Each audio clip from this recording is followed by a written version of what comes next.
Kenapa Ramadan di Malaysia sangat unik? Ramadan disambut di seluruh dunia, tetapi ramai pelancong asing mengatakan satu perkara yang sama. Ramadan di Malaysia terasa sangat berbeza. Bukan hanya kerana makanannya, bukan hanya kerana bazarnya, tetapi kerana suasana kebersamaan yang sukar ditemui di tempat lain. Apa sebenarnya yang membuatkan Ramadan di Malaysia begitu unik? Bulan Ramadan adalah bulan yang penuh makna bagi umat Islam. Di banyak negara, Ramadan diraikan dengan ibadah, keluarga dan tradisi tempatan. Namun di Malaysia, Ramadan sering meninggalkan kesan yang sangat mendalam kepada pelancong yang datang. Dari luar negara, ramai yang datang hanya untuk melihat suasana, tetapi akhirnya mereka pulang dengan pengalaman yang sukar dilupakan. Ini kerana Ramadan di Malaysia bukan sekadar ibadah. Ia adalah pengalaman budaya, komuniti dan kemanusiaan. Bazar Ramadan yang sangat meriah. Salah satu perkara pertama yang mengejutkan pelancong ialah Bazar Ramadan. Di hampir setiap bandar dan kawasan perumahan, jalan dipenuhi dengan gerai makanan. Daripada kuih tradisional hingga makanan moden, semuanya ada. Bagi pelancong, Bazar Ramadan Malaysia terasa seperti festival makanan yang sangat hidup. Aroma makanan, warna minuman dan suasana meriah menjadikan pengalaman ini sangat unik. Pelbagai budaya dalam satu Ramadan. Malaysia adalah negara yang berbilang kaum dan agama. Walaupun Ramadan adalah bulan penting bagi umat Islam, suasana Ramadan turut dirasai oleh masyarakat lain. Di Bazar Ramadan, kita boleh melihat peniaga dari pelbagai latar belakang. Di restoran, orang dari pelbagai budaya berkumpul menikmati makanan berbuka. Gabungan budaya ini menjadikan Ramadan di Malaysia sangat istimewa. Budaya berkongsi makanan. Satu perkara yang sering membuat pelancong terharu ialah budaya berkongsi makanan. Di masjid, orang ramai membawa makanan untuk dikongsi bersama. Di meja berbuka, sesiapa sahaja boleh duduk dan menikmati hidangan bersama. Kadang-kadang pelancong yang hanya duduk berhampiran turut dijemput untuk makan. Perkara kecil seperti ini memberikan pengalaman yang sangat menyentuh hati. Masjid yang terbuka kepada semua. Banyak masjid di Malaysia menyediakan makanan berbuka untuk orang ramai. Bukan hanya untuk penduduk tempatan, musafir dan pelancong juga dialu-alukan. Ramai pelancong yang datang hanya untuk melihat suasana, tetapi akhirnya dijemput berbuka bersama. Bagi mereka, ini adalah pengalaman yang sangat bermakna. Suasana malam yang hidup. Selepas berbuka puasa, kehidupan di Malaysia tidak berhenti. Masjid dipenuhi orang untuk solat tarawih. Kedai dan restoran masih dibuka. Orang ramai keluar berjalan bersama keluarga dan rakan-rakan. Bagi pelancong, suasana malam Ramadan di Malaysia terasa sangat hidup dan penuh komuniti.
Keremahan rakyat Malaysia. Ramai pelancong mengatakan bahawa rakyat Malaysia sangat mesra. Mereka mudah berbual dan suka berkongsi cerita. Soalan seperti, dari mana datang? Sudah cuba makanan Malaysia? Perbualan kecil seperti ini membuatkan pelancong merasa diterima. Makanan berbuka yang sangat pelbagai. Ramadan juga memberi peluang kepada pelancong untuk mencuba makanan tempatan. Antara yang sering menjadi kegemaran mereka ialah nasi lemak, murtabak, roti john, kuih muih tradisional, air sirap Bandung. Gabungan rasa yang pelbagai menjadikan pengalaman berbuka sangat istimewa. Rasa komuniti yang kuat. Apa yang paling membezakan Ramadan di Malaysia ialah rasa komuniti. Orang berkumpul, berkongsi makanan, berbual bersama. Ramai pelancong mengatakan mereka merasa seperti sebahagian daripada keluarga walaupun berada jauh dari rumah. Ramadan di Malaysia unik bukan hanya kerana makanannya atau bazarnya. Ia unik kerana manusia, kerana cara orang berkongsi rezeki, cara orang menyambut tetamu, dan cara komuniti berkumpul bersama. Bagi pelancong yang datang ke Malaysia pada bulan Ramadan, pengalaman ini sering menjadi kenangan yang paling mereka ingat. Kerana dalam dunia yang semakin sibuk, Ramadan di Malaysia mengingatkan kita tentang sesuatu yang sangat sederhana. Kebaikan dan kebersamaan masih wujud.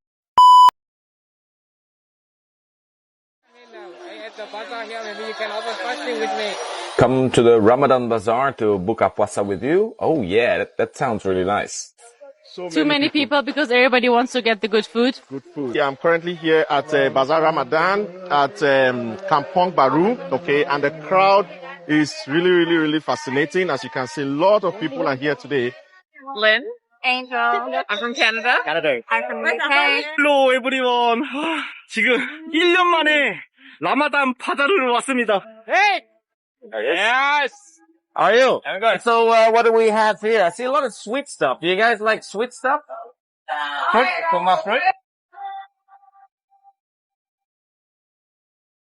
There's a lot of sushi. There's full of...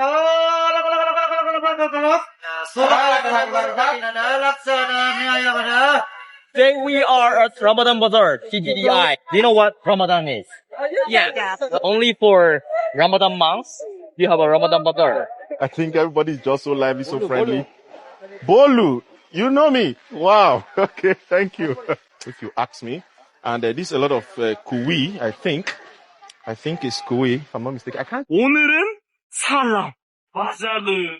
Food, okay. I don't know maybe 80% of the food because there's so much variety. Oh. I cannot say about everything, but I love the roti john. Roti John, this one. Okay. Where do you think I'm from? Selamat berpuasa. Okay, thank you. Why Yeah. did you guess so fast? Yes, he is from Nigeria. Oh my god. Whoa. 이까파리? 오. 이 스멜. 그냥 쓰다. A little bit spicy. They're shaped as little chickens. I think so. Have you tried it? Like famous one in Malaysia. Apam balik and then crispy peanut. Red beans. That's onde. You know mochi, right? Yeah. Sticky one mixed with pandan. To tell us a little about the experience in Bazaar Ramadan in Malaysia. What can you say about it? Hi. Terima kasih. What can you say about the Bazaar Ramadan? People are so friendly, you know. People just want to come Yes, and say they hi are. and say hi. 또 이것도 내가 엄청 좋아하는 거예요. 약간 이 소세지 크리스피. Can you recommend your best food in And try ayam golek. ayam goreng? Ayam golek. How is it? So good. I've tried it before, It's a actually. It's really potato. nice. Yeah. Potato and chicken. Potato and ayam. Ah. Oh, yeah. 저는 여기서 제 생각에 음식을 못 살 것 같아요. 사람도 너무 많고. So what do you use to make it? Yeah, this for YouTube. This is like a curry paste. Curry piece. Okay. Beef or chicken. We have like two broth here. Different. Okay. Yes, One is and- chicken, one is beef. Yes, one chicken beef, and we dilute it with egg. 아이는 이게 긴데?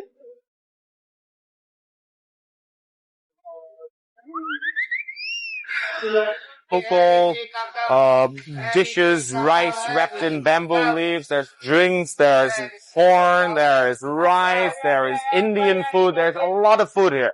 Looks amazing. I can't wait to eat. Actually, I can't actually wait to eat later.